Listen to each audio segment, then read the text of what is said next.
Halo, Assalamualaikum. Hari ini saya mau bercerita tentang yang disebut MSPP atau Muhammadiyah Scholarship Preparation Program.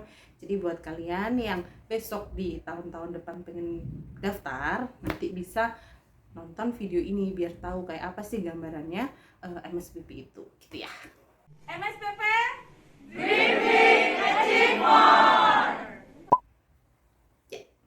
Jadi MSPP itu seperti yang saya sebutkan tadi, singkatannya adalah Muhammadiyah Scholarship Preparation Program. Jadi dia adalah programnya Muhammadiyah, pimpinan pusat Muhammadiyah di bawah Diktilitbang yang mempersiapkan kader-kader Muhammadiyah itu untuk siap studi lanjut gitu ya, dengan mempersiapkan kemampuan bahasa Inggrisnya dan kesiapan untuk berkas-berkas beasiswanya gitu. Jadi kan beasiswa kita ada banyak berkas ya yang harus disiapkan. Nah itu di dalam program ini kita mendapatkan gambaran gimana sih cara daftarnya, berkas apa sih yang kita butuhkan, dan dari program ini nanti ada tutor-tutor yang ngajarin kita tuh yang sudah pernah lolos beasiswa ke luar negeri. Jadi kita dikasih tahu caranya gitu.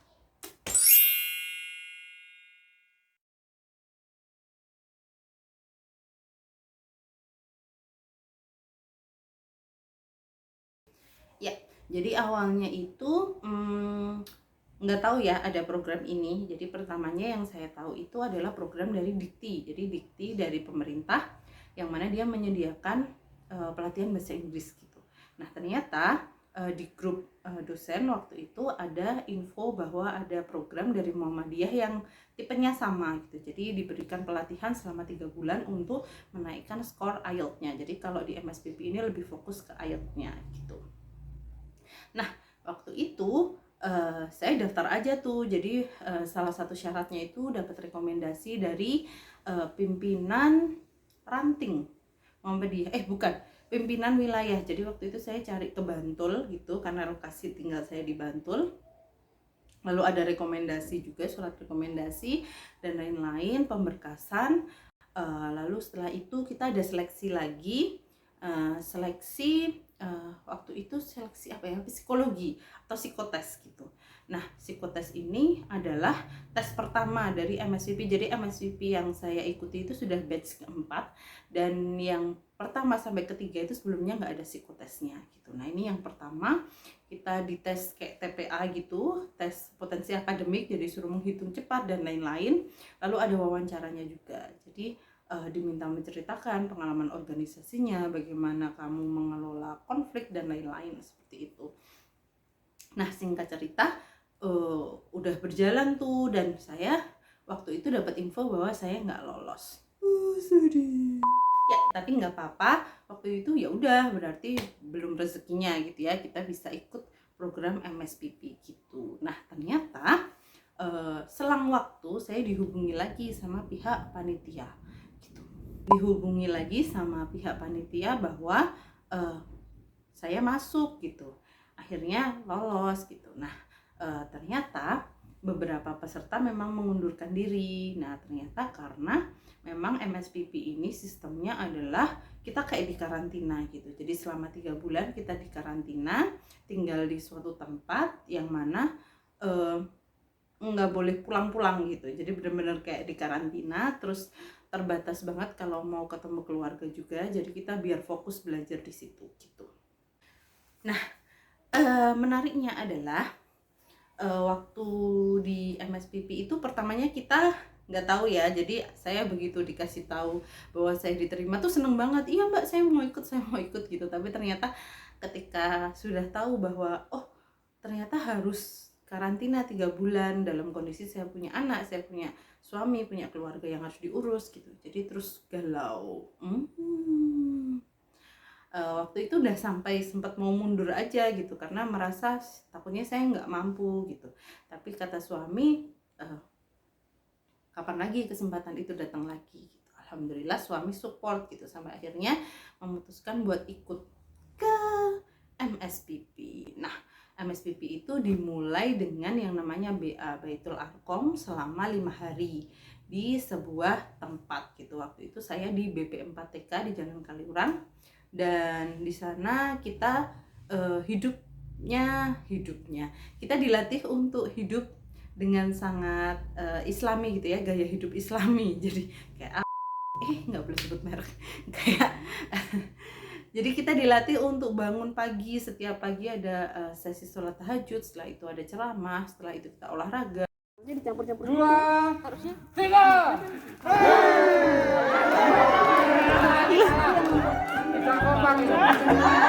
Biasa saja mainnya. Ada sentimen sekali. Heboh sekali ya. Siap. 1, 2, 3. Setelah itu ada sesi dari pagi sampai nanti jam malam, jam 10 baru kita balik ke kamar. Ke kamar istirahat sebentar, nanti langsung paginya balik lagi. Kita harus sholat tahajud lagi sampai hari kelima gitu. Nah, waktu itu karena saya di Jogja, jadi MSVP itu kan lokasinya dibagi jadi dua. Ada yang di UMY, ada yang di UMS gitu, ada yang di Solo. Nah, saya karena punya keluarga berharap banget tuh bisa di Jogja. Dan itu nggak dikasih tahu sampai hari terakhir gitu. Jadi hari terakhir itu kejutan banget, kita baru tahu bahwa yang Jogja itu akan ditempatkan di UMS gitu. Kenapa? Supaya lebih fokus, jadi nggak kepikiran pengen pulang-pulang gitu. Kecuali yang memang punya kebutuhan khusus gitu ya, misalnya kayak ibu yang masih menyusui pasti diberikan kelonggaran gitu ya. Jadi yang ibu yang masih menyusui di Jogja, tempatnya di Jogja. Nah, ini adalah momen waktu kita mau berangkat tuh. Kita akan dipisah jadi 2 grup besar, yang satu di UMS dan yang satu di UMY. Cus, kita berangkat ke lokasi masing-masing. Oke, nah ternyata waktu di pertama kali di UMS itu sebenarnya masih agak terima gitu ya. Maksudnya saya pengennya di Jogja biar bisa bolak-balik, walaupun saya nggak pulang, anaknya bisa nengokin gitu. Tapi qadarullah, ternyata Allah tuh lebih tahu apa yang terbaik buat kita gitu. Dan di UMS ternyata saya dapat banyak sekali pengalaman, nggak cuman dalam hal bahasa Inggrisnya gitu. Kita dapat tutor yang udah pernah sekolah di luar negeri, bahkan ada yang IELTS-nya listeningnya 9 kayak gitu. Jadi kita benar-benar dapat banyak ilmu gitu.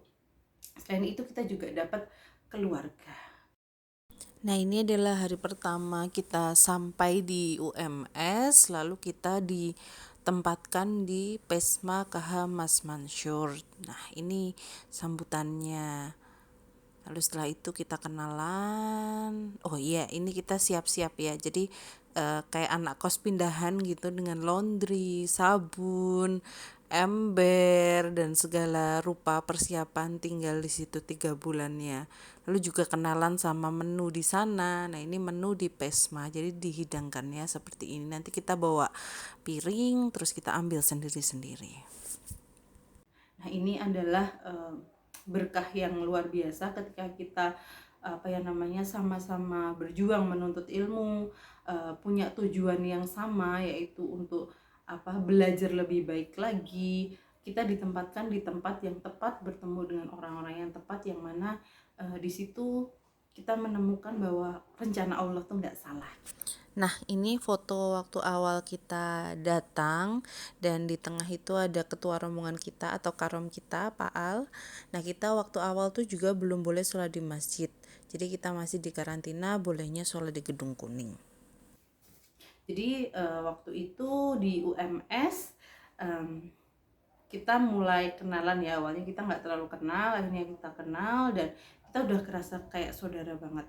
Apalagi di sana kita ditempatkan di Pesma, yang mana di Pesma itu pengurusnya, pengasuhnya itu sangat sayang banget sama kita. Kita tuh spesial banget gitu. Jadi bener-bener kita sangat bersyukur kenal dengan Bu Aam yang sangat support, yang saya merasa sebagai seorang wanita itu jadi lebih kuat gitu, karena beliau menyontohkan bagaimana beliau berjuang waktu S3-nya gitu, bahwa wanita tuh mampu kok gitu.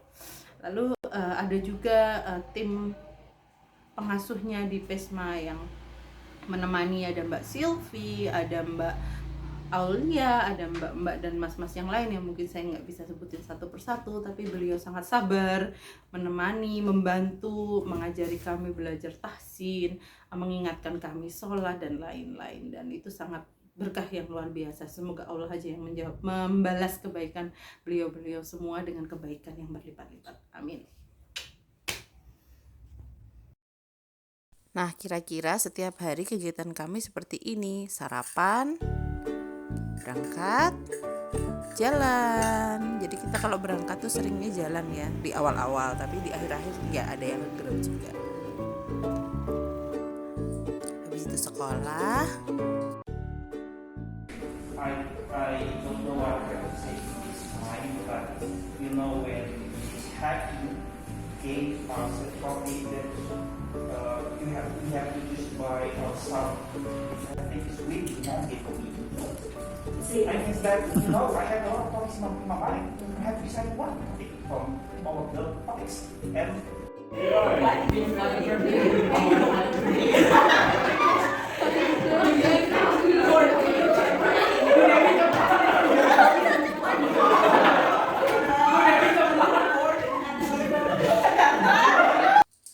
pulang, jalan lagi,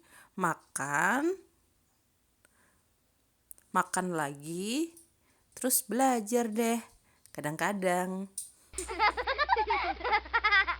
Setiap bulan kita juga ada monef, jadi nanti kita bakal di follow up tentang kesulitannya apa, rencana kedepannya bagaimana, supaya nanti hasil akhir dari MSPP itu jadi lebih maksimal.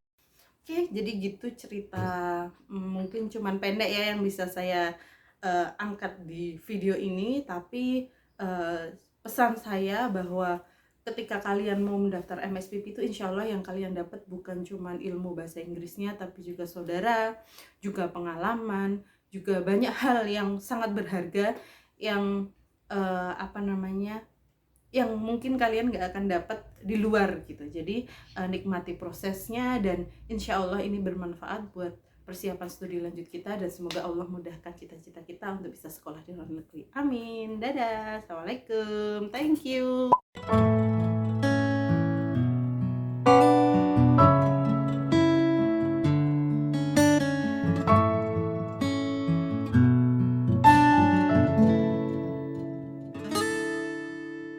Video. Halo guys. Halo. Enak ya.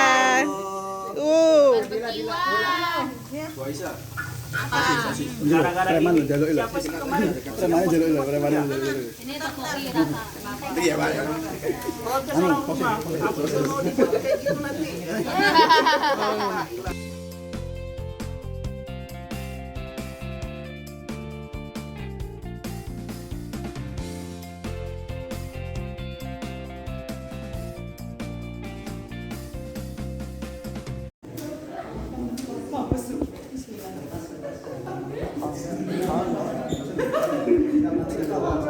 Hong Kong, Disneyland, border,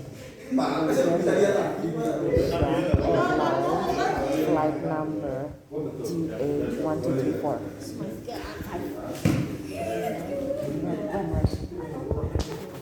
Mbak Isa, sana dulu.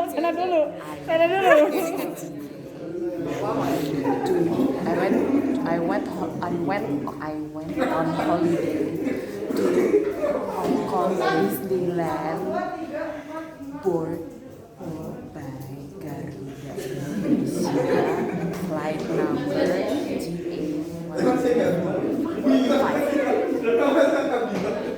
I went on holiday to Hong Kong Disneyland, board on Garuda Ini kata semuanya dari berat.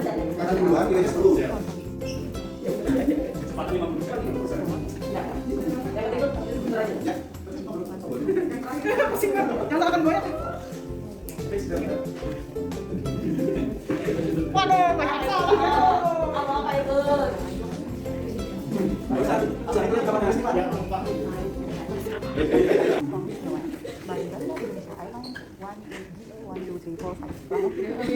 I went to